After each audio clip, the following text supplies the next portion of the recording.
ಯೇಸುವಿನ ನಾಮದಲ್ಲಿ ನಿಮ್ಮೆಲ್ಲರನ್ನು ಈ ಡಿಸೆಂಬರ್ ತಿಂಗಳಿನಲ್ಲಿ ಈ ವಾಕ್ಯವನ್ನು ಕೇಳಿ ಆನಂದಿಸಲು ಸಂತೋಷಿಸಲು ನಾನು ಆಹ್ವಾನಿಸುತ್ತೇನೆ. ದೇವರ ಆಗಮನವು ನಮ್ಮೆಲ್ಲರನ್ನು ಪರಿಶುದ್ಧತೆಗೊಳಿಸಲು, ಅವರ ಪರಿಶುದ್ಧತೆಯಿಂದ ಹಲವಾರು ರೀತಿಯ ಕಷ್ಟಗಳು, ದುಃಖಗಳು, ನೋವುಗಳನ್ನು ಬಿಡುಗಡೆ ಕೊಡಲು ಅವರು ಬರುತ್ತಿದ್ದಾರೆ. ಅವರು ಬರುವ ಸಮಯದಲ್ಲಿ ಈ ಲೋಕದಲ್ಲಿ ಅವರನ್ನು ಎಲ್ಲಿ ಜನಿಸ್ತಾರೆಂದು ಯೆಹೋವ ದೇವರಿಗೆ ಮಾತ್ರ ಗೊತ್ತು. ಆದರೂ ಯೆಹೋವ ದೇವರು ಈ ಲೋಕಕ್ಕೆ ತನ್ನ ಸ್ವಂತ ಮಗನನ್ನು ಕಳಿಸುವಾಗ ಅವರು ಈ ಲೋಕದಲ್ಲಿ ಹುಟ್ಟಿದ ಎಂಥ ಸ್ಥಳ ಎಂದು ನಿಮಗೆ ಎಲ್ಲರಿಗೂ ಗೊತ್ತಿದೆ. ಪ್ರೀತಿಯ ಸಹೋದರ ಸಹೋದರರೇ, ದನದ ಕೊಟ್ಟಿಗೆಯಲ್ಲಿ, ಆ ವಾಸನೆಯಲ್ಲಿ, ಮತ್ತು ಅವರಿಗೆ ಯಾವುದೇ ರೀತಿಯ ಈ ಚಳಿಗಾಲದಲ್ಲಿ ಅವರಿಗೆ ಒಂದು ಬಟ್ಟೆ ಬಿಟ್ಟರೆ ಬೇರೆ ಬಟ್ಟೆ ಇಲ್ಲ ಒದಿಸಲು ಅಂಥ ಪರಿಸ್ಥಿತಿಯಲ್ಲಿ ದೇವರು ಹುಟ್ಟಿದರು ಎಂಬುದನ್ನು ನೋಡ್ತೀವಿ. ಪ್ರೀತಿಯ ಸಹೋದರ ಸಹೋದರರೇ, ನಮ್ಮೆಲ್ಲರಿಗೂ ಅವರು ಆಗಮನ ಕೊಟ್ಟಿದ್ದು ಪ್ರತಿಯೊಬ್ಬ ಮನುಷ್ಯನಿಂದ ಅವರು ಆಶಿಸುವುದು ಒಂದೇ.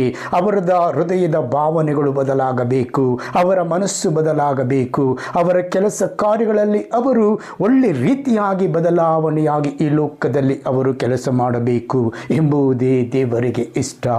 ಮಾನವನನ್ನು ಪರಿಪೂರ್ಣಗೊಳಿಸಲು, ಮಾನವನ ಜೊತೆ ಜೀವಿಸಲು ಬಂದ ಯೇಸು ಈ ಲೋಕಕ್ಕೆ ಎಂಥ ಸಾಕ್ಷಿಯ ಮಗನಾಗಿ ಬಂದರು ಎಂಬುದು ನೋಡ್ತೇವೆ.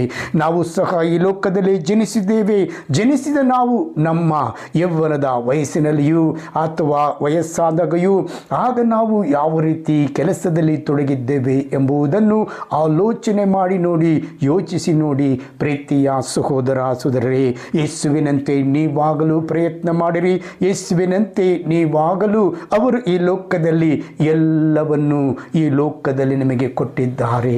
ಕೊಟ್ಟಿರುವ ಅವರು ತೆಗೆದುಕೊಳ್ಳುವ ರೀತಿಯಲ್ಲಿ ನಾವು ಅವರಿಂದ ತೆಗೆದುಕೊಳ್ಳಬೇಕು. ಅವರನ್ನು ಸ್ತುತಿಸಬೇಕು, ಅವರನ್ನು ಆರಾಧಿಸಬೇಕು, ಅವರನ್ನು ಮಹಿಮೆಪಡಿಸಬೇಕು. ಪ್ರೀತಿಯ ಸಹೋದರ ಸಹೋದರಿ, ಆಗ ದೇವರು ಇಷ್ಟಪಟ್ಟು ಎಲ್ಲವನ್ನು ನಿಮಗೆ ಕೊಡುವ ದೇವರು ಕರ್ತನು ಆತನು ಆಗಿದ್ದಾನೆ. ಪ್ರೀತಿಯ ಸಹೋದರ ಸಹೋದರಿ, ನಮ್ಮೆಲ್ಲರಿಗೂ ಒಂದು ಈ ಲೋಕದಲ್ಲಿ ಆಸೆ. ಈ ಲೋಕದಲ್ಲಿ ನಾನು ಗೆಲ್ಲಬೇಕು. ಈ ಲೋಕದಲ್ಲಿ ಓಡುವ ಓಟ ಎಂಥದ್ದಾಗಿರುತ್ತದೆ. ಪ್ರತಿಯೊಬ್ಬರು ಒಳ್ಳೆಯ ರೀತಿಯಾಗಿ ಹಣ ಸಂಪಾದನೆ ಮಾಡಬೇಕು, ಆಸ್ತಿ ಸಂಪಾದನೆ ಮಾಡಬೇಕು, ಯಾವುದೇ ಕುಂದು ಕೊರತೆಯಿಲ್ಲದೆ ಬದುಕಬೇಕು ಎಂಬುದು ಮಾನವನಿಗೆ ಇಷ್ಟ. ಆದರೂ ಸಹ ಕುಂದು ಕೊರತೆಗಳು ಮಾನವನಿಗೆ ಬರುವುದು ಸಹಜ. ಯೇಸು ಸಹ ಈ ಲೋಕದಲ್ಲಿ ಹುಟ್ಟಿದಾಗ ಅವರು ಕುಟುಂಬದಲ್ಲಿ ಜೀವಿಸಿದರು. ಆದರೆ ಪವಿತ್ರಾತ್ಮರು ಅವರ ಮೇಲೆ ಬಂದಾಗ ಈ ಲೋಕದಲ್ಲಿ ಅವರು ಪವಿತ್ರಾತ್ಮರು ಇದ್ದು ಸಹ ಕಷ್ಟಗಳು, ದುಃಖಗಳು, ನೋವುಗಳು ಬಂದರೂ ಈ ಲೋಕದಲ್ಲಿ ಸಹಿಸುವ ಶಕ್ತಿಯನ್ನು ಪವಿತ್ರಾತ್ಮರು ಅವರಿಗೆ ಕೊಟ್ಟರು ಎಂಬುದನ್ನು ನಾವು ನೋಡುತ್ತೀವಿ. ಪ್ರೀತಿಯ ಸಹೋದರ ಸಹೋದರಿ, ನೀವು ಸಹ ಈ ಲೋಕದಲ್ಲಿ ಪವಿತ್ರಾತ್ಮರ ಶಕ್ತಿಯುತವಾಗಿ ಬಾಳಲು, ಪವಿತ್ರಾತ್ಮರಿಂದ ಬಲಗೊಳ್ಳಲು ಪ್ರಯತ್ನ ಮಾಡಿರಿ. ನಿಮ್ಮ ಪ್ರಯತ್ನವು ಎಂದಿಗೂ ಈ ಲೋಕದಲ್ಲಿ ಸಫಲವಾಗುವುದಿಲ್ಲ. ಪ್ರೀತಿಯ ಸಹೋದರ ಸಹೋದರರೇ, ಬೈಬಲ್ ಗ್ರಂಥದಲ್ಲಿ, ಪ್ರವಾದಿ ಜೆಕರ್ಯನ ಗ್ರಂಥದಲ್ಲಿ 6ನೇ ಅಧ್ಯಾಯ ವಾಕ್ಯ 13 ನಾನು ಪಠಿಸುತ್ತೇನೆ, ಕೇಳಿ. ಪ್ರೀತಿಯ ಸಹೋದರ ಸಹೋದರರೇ, ಹಲ್ಲೆಲೂಯಾ ಹಲ್ಲೆಲೂಯಾ. ದೇವಾದ ದೇವನೇ ಸ್ತೋತ್ರ. ಒಪ್ಪರಾಕಿಲು ಕಂದರಬ ಶಕೋತಿರಂದರಬ ಲಕಟೋಂಬಲ ಕರಬ. ದೇವಾದ ದೇವನೇ ಸ್ತೋತ್ರ. ಹೌದು, ಅವನೇ ಸರ್ವೇಶ್ವರನ ಆಲಯವನ್ನು ಕಟ್ಟಿಸಿದ ಮೇಲೆ ರಾಜ ವೈಭವವನ್ನು ತಾಳಿ ತನ್ನ ಸಿಂಹಾಸನದಲ್ಲಿ ಆಸೀನನಾಗಿ ಆಳುವನು. ಯಾಜಕನೊಬ್ಬನು ಅವನ ಆಸ್ಥಾನದಲ್ಲಿರುವನು. ಅವರಿಬ್ಬರು ಶಾಂತಿ ಸಮಾಧಾನದಿಂದಿರುವರು. Praise the lord, hallelujah. ಪ್ರೀತಿಯ ಸಹೋದರ ಸಹೋದರರೇ, ಹೌದು, ಅವನೇ ಈ ಯೆಹೋವನ ಆಲಯವನ್ನು ಕಟ್ಟಿಸುವನು ಎಂಬುದನ್ನು ನಾವು ಇಲ್ಲಿ ನೋಡುತ್ತೇವೆ. ಆ ರಾಜ್ಯ ವೈಭವವನ್ನು ತಾಳಿ ತನ್ನ ಸಿಂಹಾಸನದಲ್ಲಿ ಆಸೀನಾಗಿರುವ ಆಳುವನು ಯಾಜಕನೊಬ್ಬನು ಅವನ ಆಸ್ಥಾನದಲ್ಲಿ ಇರುವನು. ಅವರಿಬ್ಬರು ಶಾಂತಿ ಸಮಾಧಾನದಿಂದ ಇರುವರು. ಯಾರು ಯೇಸುವಿನ ವೈಭವವನ್ನು ಕಾಣಲು ಇಷ್ಟಪಡುತ್ತಾರೋ, ಅವರ ಯೇಸುವಿನೊಟ್ಟಿಗೆ ಹೋಗಲು ಇಷ್ಟಪಡುತ್ತಾರೋ ಅವರಿಗೆ ಎಲ್ಲ ಕಾರ್ಯಗಳು ಜಯವಾಗುತ್ತವೆ ಎಂಬುದನ್ನು ನಾವು ನೋಡ್ತೇವೆ ಇಲ್ಲಿ ಪ್ರೀತಿಯ ಸಹೋದರ ಸಹೋದರರೇ. ಆದರೆ ಪ್ರೀತಿಯ ಸಹೋದರ ಸಹೋದರರೇ, ರಾಜ್ಯ ವೈಭವವನ್ನು ಈ ಲೋಕದಲ್ಲಿ ಯೇಸು ಈ ಲೋಕಕ್ಕೆ ರಾಜ್ಯ ವೈಭವವನ್ನು ಪಡೆಯಲು ಅವರು ಬಂದಿಲ್ಲ. ಒಂದು ಮಗುವಾಗಿ ಜನಿಸಿ ಬಂದರು. ಅವರಿಗೆ ಯಾವುದೇ ತಮಟೆಗಳು ಯಾವುದೇ ಮ್ಯೂಸಿಕ್ಗಳು ಹೊಡೆದು ಅವರನ್ನು ಬರಮಾಡಿಕೊಳ್ಳಲಿಲ್ಲ. ಅವರನ್ನು ಬರಮಾಡಿಕೊಳ್ಳದೆ ಬೇಕಾದರೆ ಸಂತ ಜೋಸೇಫರು ಮರಿಯಮ್ಮನವರು ಅವರು ಮದುವೆ ಮಾಡಿಕೊಂಡಿದ್ದರು. ಅವರಿಬ್ಬರ ಸಂಬಂಧವಿಲ್ಲದೆ ಪವಿತ್ರಾತ್ಮರ ಶಕ್ತಿಯಿಂದ ಸರ್ವಶಕ್ತರ ಕೃಪೆಯಿಂದ ಈ ಲೋಕಕ್ಕೆ ಯೇಸು ಹುಟ್ಟಿದರು ಎಂಬುದನ್ನು ನಾವು ನೋಡ್ತೇವೆ. ಪ್ರೀತಿಯ ಸಹೋದರ ಸಹೋದರರೇ, ಹಲ್ಲೆಲೂಯಾ. ಓಕೋ ರಿಖತ್ತರಂದರ ಬಲಕೊಟ್ಟು ದೇವಾದ ದೇವನೇ ಸ್ತೋತ್ರ. ಹಲ್ಲೆಲೂಯಾ. ದೇವಾದ ಇಂದು ಒಂದು ಮಗು ಹುಟ್ಟಬೇಕಾದರೆ ಗಂಡ ಹೆಂಡತಿ ಆದವರು ಆ ಮಗು ಯಾವ ರೀತಿ ಹುಟ್ಟಬೇಕು, ಹುಟ್ಟಿದಾಗ ಆ ಮಗುವಿಗೆ ಏನೇನು ನಾನು ತೆಗೆದಿಡಬೇಕು, ಯಾವ ರೀತಿಯಾಗಿ ನಾನು ಸೇರಿಸಿಡಬೇಕು ಎಂಬುದನ್ನು ಗಂಡ ಹೆಂಡತಿ ಆಸೆ ಪಡುತ್ತಾರೆ. ಪ್ರೀತಿಯ ಸಹೋದರ ಸಹೋದರಿ, ನನ್ನ ಮಗು ಹುಟ್ಟಿದಾಗ ಇಂಥ ಶಾಲೆಯಲ್ಲಿ ಇಂಥ ಕಾಲೇಜಿನಲ್ಲಿ ಓದಬೇಕು ಎಂಬುದನ್ನು ಮೊದಲೇ ಅವರು ಮಾತನಾಡಿಕೊಳ್ಳುತ್ತಾರೆ. ಪ್ರೀತಿಯ ಸಹೋದರ ಸಹೋದರಿ, ಸಂತ ಜೋಸೇಫರು ಈ ಲೋಕದಲ್ಲಿ ಹುಟ್ಟಿದಾಗ ರಾಜ್ಯ ವೈಭವದಲ್ಲಿ ಅವರು ಹುಟ್ಟಿದರು. ಆದರೆ ಮರಿಯಮ್ಮನವರಿಗೆ ಅವರು ಯೋಚನೆ ಮಾಡಿದಾಗ, ನಿನಗೆ ಒಂದು ಮಗು ಹುಟ್ಟುವುದು, ಆ ಮಗುವಿಗೆ ನೀನು ಯೇಸು ಎಂದು ನಾಮಕರಣ ಮಾಡಬೇಕು ಎಂದು ಹೇಳಿದಾಗ ಆಕೆಯು ಧಾರಾಳವಾಗಿ ಸ್ವೀಕರಿಸಿ ಆ ಮಗುವಿಗೆ ಜನ್ಮ ಕೊಟ್ಟು ಈ ಲೋಕದಲ್ಲಿ ತಾಯಿಯು ಈ ಮಗನು ಎಂಥ ವ್ಯಕ್ತಿಯಾಗುತ್ತಾನೆಂದು ತನ್ನ ಮನಸ್ಸಿನಲ್ಲಿ ಆಲೋಚನೆ ಮಾಡುತ್ತಿದ್ದಳು ಎಂಬುದನ್ನು ನಾವು ಲೂಕನ ಶುಭ ಸಂದೇಶದಲ್ಲಿ ನಾವು ನೋಡುತ್ತೇವೆ. ಪ್ರೀತಿಯ ಸಹೋದರ ಸಹೋದರಿ, ತನ್ನ ತಾಯಿಯು ಮಗನ ಬಗ್ಗೆ ಆಕೆಯು ಯೋಚನೆ ಮಾಡಿರುವುದನ್ನು ನಾವು ನೋಡುತ್ತೇವೆ. ಅದೇ ರೀತಿಯಾಗಿ ತನ್ನ ತಾಯಿ ಮತ್ತು ಸಹೋದರರು ಯೇಸುವಿನ ಬಳಿಗೆ ಅವರು ಬೋಧನೆ ಮಾಡುತ್ತಿದ್ದಾಗ ಆಗ ಅವರಿಗೆ ರಾಜ್ಯ ವೈಭವ ಇಲ್ಲದಿದ್ದರು. ಒಂದು ಕೊಠಡಿಯಲ್ಲಿ ಅವರು ಪ್ರಬೋಧನೆ ಮಾಡುತ್ತಿದ್ದಾಗ, ಆ ದೇವರ ವಾಕ್ಯವನ್ನು ನುಡಿಯುತ್ತಿದ್ದಾಗ ಅಲ್ಲಿ ಹೋಗಿ ಆಚೆ ಕಡೆ ನಿಂತುಕೊಂಡಿದ್ದಾಗ ಆತನ ಒಬ್ಬಾತನು ಬಂದು ಹೇಳ್ತಾನೆ, ನಿಮ್ಮ ತಾಯಿ ಮತ್ತು ಸಹೋದರರು ಆಚೆ ನಿಂತಿದ್ದಾರೆ. ಯಾರು ನನ್ನ ತಾಯಿ, ಯಾರು ನನ್ನ ಸಹೋದರ, ಯಾರು ನನ್ನ ವಾಕ್ಯವನ್ನು ಆಲಿಸುತ್ತಾರೋ, ದೇವರನ್ನು ಸ್ತುತಿಸುತ್ತಾರೋ, ದೇವರನ್ನು ಆರಾಧಿಸುತ್ತಾರೋ ಅವರೇ ನನಗೆ ತಂದೆ ತಾಯಿ ಎಂದು ನುಡಿದರು ಯೇಸು. ಪ್ರೀತಿಯ ಸಹೋದರ ಸಹೋದರರೇ, ಇಂದಿನ ಜೀವಿತದಲ್ಲಿ ಇಂದಿನ ಮಕ್ಕಳಲ್ಲಿ ನಾವು ಆ ರೀತಿಯಾಗಿ ಕಾಣಲು ಸಾಧ್ಯವಿಲ್ಲದ ಪ್ರಪಂಚದಲ್ಲಿ ನಾವು ಈಗ ಬದುಕುವ ರೀತಿಯಲ್ಲಿ ತಂದೆ ತಾಯಿಗಳನ್ನು ಪ್ರೀತಿ ಮಾಡದ ಮಕ್ಕಳು ಎಷ್ಟೋ ಜನರು ಇದ್ದಾರೆ ಎಂಬುದನ್ನು ನಾವು ನೋಡುತ್ತೇವೆ. ಅವರು ಅವರ ಆಲೋಚನೆಯೇ ಅವರ ಕಾರ್ಯದಲ್ಲೇ ಅವರು ತೊಡಗಿದ್ದಾರೆ. ಈ ಲೋಕವು ಅವರನ್ನು ಒಂದು ರೀತಿಯಾಗಿ ಅವರನ್ನು ಸೇಕರಿಸಿ ಇಟ್ಟುಕೊಂಡು ಬಿಡುತ್ತದೆ. ಈ ಲೋಕದಲ್ಲಿ ಅವರನ್ನು ಕಟ್ಟಿ ಹಾಕಿದಾಗ ಅವರು ತಂದೆ ತಾಯಿಯನ್ನು ಪ್ರೀತಿಸಲು ಸಾಧ್ಯವಿಲ್ಲ ಎಂಬುದನ್ನು ನಾವು ನೋಡ್ತೇವೆ. ಪ್ರೀತಿಯ ಸಹೋದರ ಸಹೋದರರೇ, ಹಲ್ಲೆಲೂಯಾ. ದೇವಾದ ದೇವನೇ ಸ್ತೋತ್ರ, ರಾಜಾದಿರಾಜನೇ ಸ್ತೋತ್ರ. ಅಪಾ, ನಿಮ್ಮನ್ನು ಸ್ತುತಿಸ್ತೇವೆ, ನಿಮ್ಮನ್ನು ಆರಾಧಿಸುತ್ತೇವೆ, ನಿಮ್ಮನ್ನು ಮಹಿಮೆ ಪಡಿಸುತ್ತೇವೆ ಸ್ವಾಮಿ. ಮತ್ತಾಯನು ಬರೆದ ಶುಭ ಸಂದೇಶದಲ್ಲಿ 16ನೇ ಅಧ್ಯಾಯದಲ್ಲಿ ನಾವು ನೋಡುತ್ತೇವೆ. 16 ಮತ್ತು 18ನೇ ವಾಕ್ಯವನ್ನು ನಾವು ನೋಡುವಾಗ ಆ ವಾಕ್ಯವು ಯಾವ ರೀತಿಯಾಗಿ ಬೈಬಲ್ ಗ್ರಂಥದಲ್ಲಿ ಇದೆ ಎಂಬುದನ್ನು ಈ ಸಮಯದಲ್ಲಿ ನಾನು ಪಠಿಸುತ್ತೇನೆ, ಕೇಳಿ. ಪ್ರೀತಿಯ ಸಹೋದರ ಸಹೋದರರೇ, ನಾನು ನಿಮಗೆ ಹೇಳುತ್ತೇನೆ ಕೇಳು. ನಿನ್ನ ಹೆಸರು ಪೇತ್ರ, ಈ ಬಂಡೆಯ ಮೇಲೆ ನನ್ನ ಧರ್ಮಸಭೆಯನ್ನು ಕಟ್ಟುವೆನು. ಪಾತಾಳ ಲೋಕದ ಶಕ್ತಿಯು ಅದನ್ನು ಎಂದಿಗೂ ಜಯಿಸಲಾಗದು. ಆಮೇನ್. ನಾನು ನಿನಗೆ ಹೇಳುತ್ತೇನೆ ಕೇಳು. ನಿನ್ನ ಹೆಸರು ಪೇತ್ರ, ಈ ಬಂಡೆಯ ಮೇಲೆ ನನ್ನ ಧರ್ಮಸಭೆಯನ್ನು ಕಟ್ಟುವೆನು. ಪಾತಾಳದೊಳಕದ ಶಕ್ತಿಯು ಅದನ್ನು ಎಂದಿಗೂ ಕದಲಿಸಲು ಸಾಧ್ಯವಿಲ್ಲ. ಪ್ರೀತಿಯ ಸಹೋದರ ಸಹೋದರರೇ, ಪೇತ್ರನ ಒಂದು ಬಂಡೆಯಾಗಿ ದೇವರು ಸ್ವೀಕರಿಸಿರುವುದನ್ನು ನಾವು ನೋಡುತ್ತೇವೆ. ಪೇತ್ರನು ಸಂಶಯವಿದ್ದರು, ಆತನು ಸುಳ್ಳು ಹೇಳಿದರು, ಆತನು ಪಶ್ಚಾತ್ತಾಪಪಟ್ಟು ಪಾಪಕ್ಕೆ ವಿಮುಖನಾಗಿ ದೇವರಿಗೆ ಅಭಿಮುಖನಾಗಿ ನಡೆದುಕೊಂಡನು ಎಂಬುದನ್ನು ನಾವು ನೋಡುತ್ತೇವೆ ಬೈಬಲ್ ಗ್ರಂಥದಲ್ಲಿ. ಪ್ರೀತಿಯ ಸಹೋದರ ಸಹೋದರರೇ, ಯೇಸು ಆತನ ಮೇಲೆ ಧರ್ಮಸಭೆಯನ್ನು ಕಟ್ಟಿದರು. ಯೇಸು ಆತನಿಗೆ ಬೀಗದ ಕೈಯನ್ನು ಕೊಟ್ಟರು. ಯೇಸು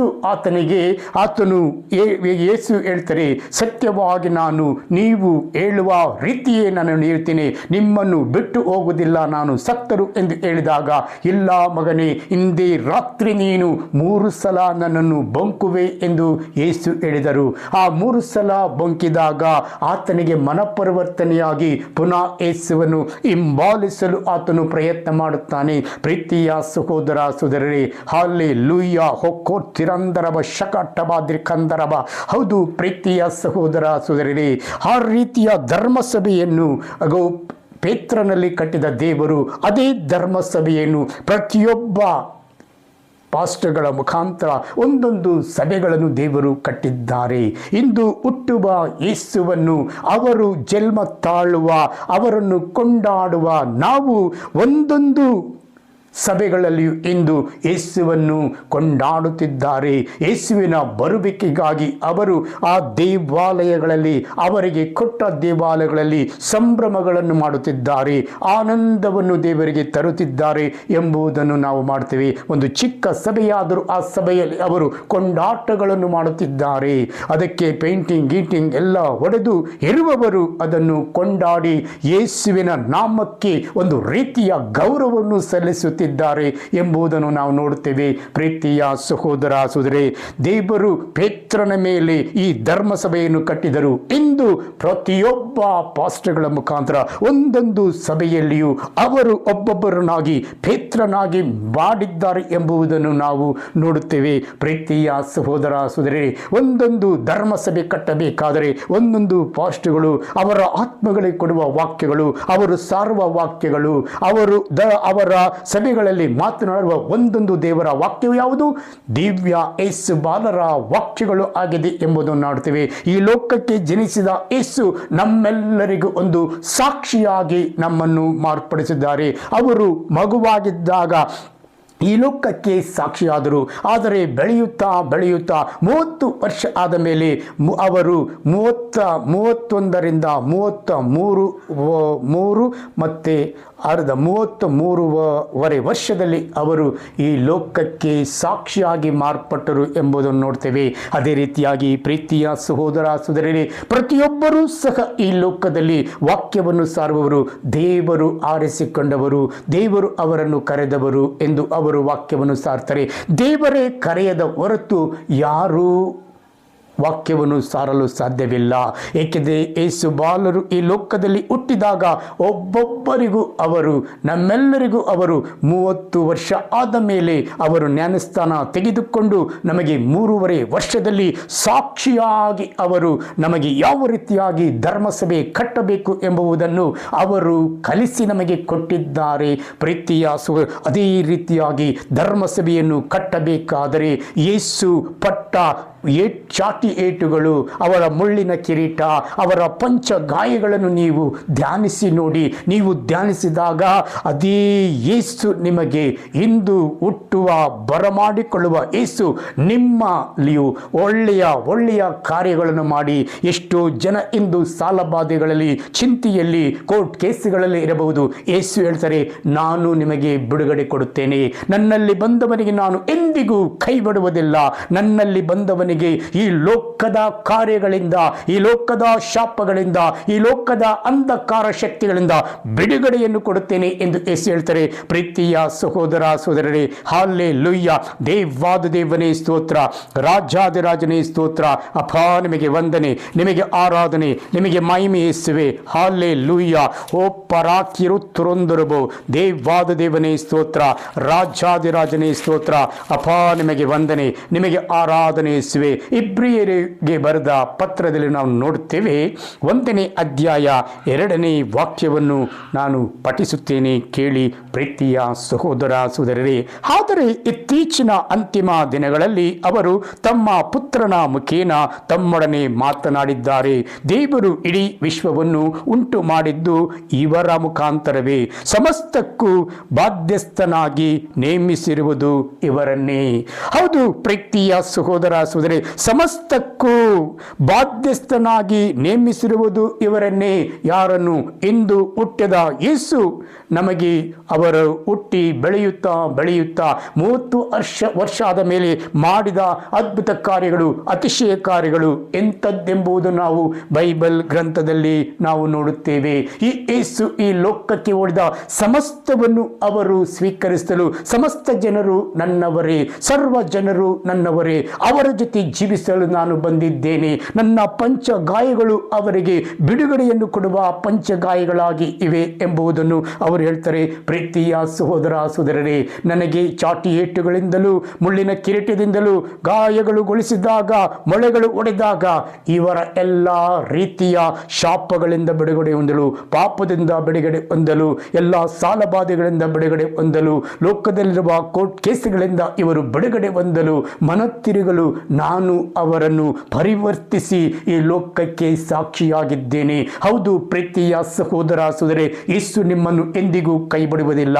ಈ ಲೋಕವು ನಿಮಗೆ ಪ್ರಿಯ ಸಹೋದರ ಸಹೋದರರೇ ಶಾಶ್ವತವಿಲ್ಲ. ನೆನೆಸಿ ನೋಡಿರಿ, ಈ ಲೋಕದಲ್ಲಿ ಇರುವ ತನಕ ನಿನ್ನ ಕಣ್ಗಳು ನೋಡಬಹುದು, ಇರುವ ತನಕ ನಿನ್ನ ಕೈ ಕಾಲುಗಳನ್ನು ಆಡಿಸಬಹುದು, ದೇವರ ಶಕ್ತಿ ಇರುವ ತನಕ ನೀನು ನಡೆಯಬಹುದು, ಓಡಾಡಬಹುದು. ಶಕ್ತಿ ಹೀನವಿದ್ದಾಗ ನೀನು ನಡೆಯಲು ಸಾಧ್ಯವಿಲ್ಲ. ಅದಕ್ಕೋಸ್ಕರ ದೇವರ ಕಾರ್ಯದಲ್ಲಿ ನಿರತನಾಗಿರು, ದೇವರಲ್ಲಿ ನೀನು ಭರವಸೆ ಇಡು. ದೇವರು ಎಂದಿಗೂ ನಿನ್ನನ್ನು ಕೈ ಬಿಡದ ದೇವರು ಎಂದು ನಾವು ನಂಬಬೇಕು. ಪ್ರೀತಿಯ ಸಹೋದರ ಸಹೋದರಿ, ಎಂದಿಗೂ ದೇವರು ನಿಮ್ಮನ್ನು ಕೈ ಬಿಡದ ದೇವರ ಸನಿಕ ನೀನಿದ್ದೀಯೆ ಎಂದು ನೆನೆಸಿ ನೋಡು.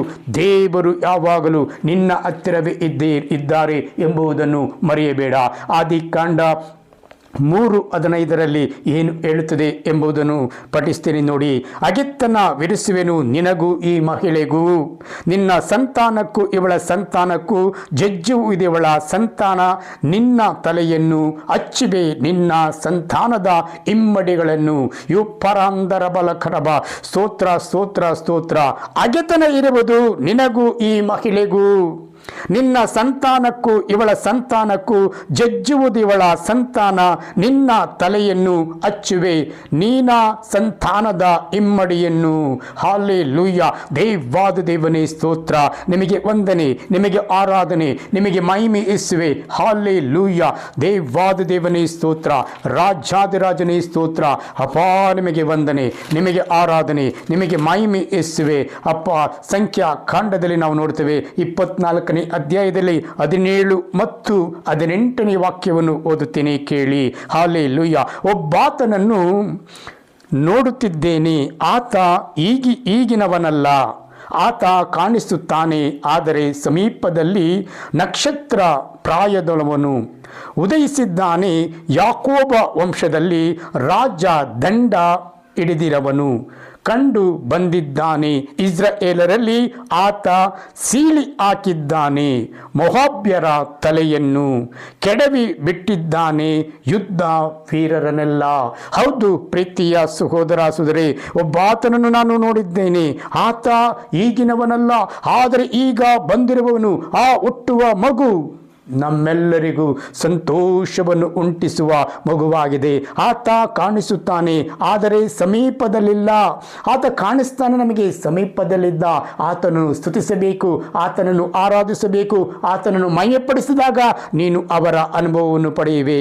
ನಕ್ಷತ್ರ ಪ್ರಾಯದೊಬ್ಬನು ಉದಯಿಸಿದ್ದಾನೆ. ಯಾಕೋಬ ವಂಶದಲ್ಲಿ ರಾಜದಂಡ ಆತನು ಹಿಡಿದಿದ್ದಾನೆ, ಆತನನ್ನು ಕೊಂಡಾಡಬೇಕು. ಕಂಡು ಬಂದಿದ್ದಾನೆ. ಇಸ್ರಾಯೇಲರಲ್ಲಿ ಆತ ಸೀಳಿ ಹಾಕಿದ್ದಾನೆ, ಓಂದರಲಕರಬ. ಮೊಹಾಬ್ಯರ ತಲೆಯನ್ನು ಕೆಡವಿ ಬಿಟ್ಟಿದ್ದಾನೆ, ಯುದ್ಧ ವೀರನೆಲ್ಲ. ಹೌದು ಪ್ರೀತಿಯ ಸಹೋದರ ಸಹೋದರಿ, ಈ ಮಗುವಿನ ಜನರು ಎಂಥದ್ದೆಂಬುದನ್ನು ನಾವು ನೋಡುತ್ತೇವೆ. ಇಸ್ರಾಯೇಲ್ ಜನರನ್ನು ಕಾಪಾಡಲು, ಇಸ್ರಾಯೇಲ್ ಜನರನ್ನು ಅವರು ಉನ್ನತ ಸ್ಥಿತಿಗೆ ಏರಿಸಲು ಈ ಲೋಕಕ್ಕೆ ಬಂದನೆಂದು ನಾವು ನೋಡುತ್ತೇವೆ. ಪ್ರೀತಿಯ ಸಹೋದರ ಸಹೋದರಿ, ಆ ಮಗು ಎಂಥ ಮಗು ಎಂಬುದನ್ನು ನಾವು ನೋಡುತ್ತೇವೆ. ಪ್ರೀತಿಯ ಸಹೋದರ ಸಹೋದರಿ, ಮಗು ಎಂಥ ಮಗು ಆಗಿದೆ ನೋಡುವಾಗ ಇಲ್ಲಿ ಆ ಮಗುವಿನ ಜ್ವಾಲೆಗಳು ಎಂಥದ್ದು.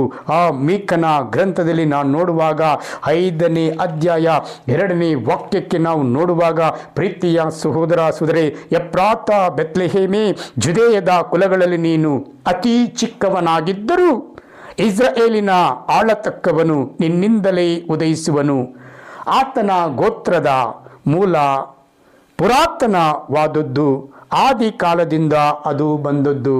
ಪ್ರೀತಿಯ ಸಹೋದರ ಸಹೋದರಿ, ಈ ಬೆತ್ಲೆಹೇಮ್ ಜುದೇಯದಲ್ಲಿ ಆ ಕುಲಗಳಲ್ಲಿ ನೀನು ಅತಿ ಚಿಕ್ಕವನಾಗಿದ್ದರು ಇಸ್ರಾಯೇಲ್ ಜನರನ್ನು ಆಳತಕ್ಕವನು.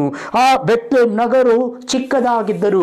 ಆ ಹುಟ್ಟಿದ ಮಗು ಅಲ್ಲಿ ಈ ಲೋಕವನ್ನೇ ಕಾಯುವ, ಈ ಲೋಕವನ್ನು ಕಾದು ಜನರಿಗೆ ಬಿಡುಗಡೆ ಕೊಡುವ ಮಗನಾಗಿ ಈ ಲೋಕದಲ್ಲಿ ದೇವರು ಅಲ್ಲಿ ಹುಟ್ಟುವರು ಎಂಬುದನ್ನು ನಾವು ನೋಡುತ್ತೇವೆ. ಪ್ರೀತಿ ಸಹೋದರ ಸಹೋದರಿ, ಇಸ್ರಾಯೇಲ್ ಜನರನ್ನು ಆಳತಕ್ಕವನು.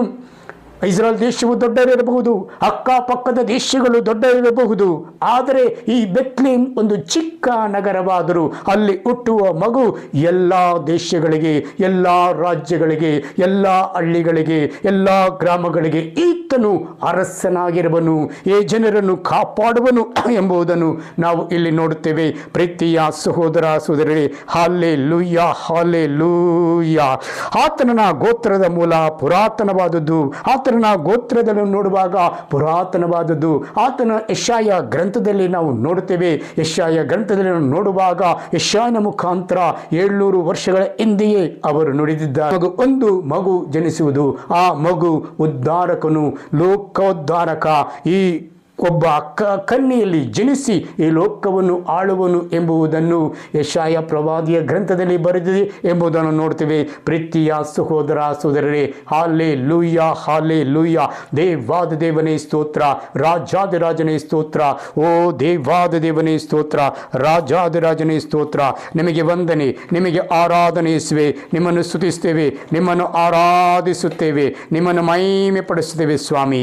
ಎಂದಿಗೂ ನೀವು ನಮ್ಮನ್ನು ಹಗಲುವುದಿಲ್ಲ ಸ್ವಾಮಿ, ಎಂದಿಗೂ ನಮ್ಮನ್ನು ಕೈ ಬಿಡದ ದೇವರು ಸ್ವಾಮಿ. Hallelujah hallelujah. ಪ್ರೀತಿಯ ಸಹೋದರ ಸಹೋದರರೇ, ಬೈಬಲ್ ಗ್ರಂಥದಲ್ಲಿ ನೋಡ್ತೇವೆ. ಆದಿಕಾಂಡ 49:10 ವಾಕ್ಯವನ್ನು ನಾನು ಪಠಿಸುತ್ತೇನೆ ನೋಡಿ. ರಾಜ್ಯಾಧಿಕಾರ ಪಡೆದವನು ಬರುವ ತನಕ, ರಾಷ್ಟ್ರಗಳು ಆತನಿಗೆ ತಲೆ ಬಾಗುವ ತನಕ ತಪ್ಪದು ರಾಜ್ಯದಂಡ ಯಹೂದ್ಯದ ಕೈಯಿಂದ. ಕದಲುವುದು ಮುದ್ರಾಕೋಲು ಅವನ ವಂಶದಿಂದ.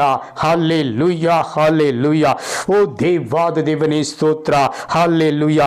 ರಾಜಾಧಿಕಾರ ಪಡೆದವನು ಬರುವ ತನಕ, ರಾಷ್ಟ್ರಗಳು ಆತನಿಗೆ ತಲೆಬಾಗುವ ತನಕ. ಲೋಕದಲ್ಲಿ ಈ ರಾಜ್ಯವನ್ನು ಆಳುವವನು ಬರುವನು. ಆತನು ಬಂದ ಮೇಲೆ ಈ ರಾಜ್ಯಗಳು ಆತನಿಗೆ ತಲೆಬಾಗಿ ನಡೆಯಬೇಕಾಗಿದೆ, ಆತನೊಂದಿಗೆ ಜೀವಿಸಬೇಕಾಗಿದೆ. ತಪ್ಪದು ರಾಜ್ಯದಂಡ ಯಹೂದ್ಯರ ಕೈಯಿಂದ. ಯಾವುದೇ ರೀತಿಯ ಆತನು ಬಂದ ಮೇಲೆ ತಪ್ಪು ನಡೆಯುವುದಿಲ್ಲ, ಯಾವುದೇ ರೀತಿಯ ಕೆಟ್ಟ ಕಾರ್ಯಗಳು ನಡೆಯುವುದಿಲ್ಲ ಎಂಬುದನ್ನು ನಾವು ನೋಡುತ್ತೇವೆ. ಕದಲದು ಮುದ್ರೆ ಕೋಲು ಅವನ ವಶದಿಂದ. ಈ ಮುದ್ರೆ ಕೋಲು ಆತನ ವಶದಿಂದ ಕದಲದು ಈ ಲೋಕದಲ್ಲಿ ಎಂಬುದನ್ನು ನಾವು ನೋಡ್ತೇವೆ. ಪ್ರೀತಿಯ ಸಹೋದರ ಸಹೋದರರೇ, ಹಲ್ಲೆಲೂಯಾ.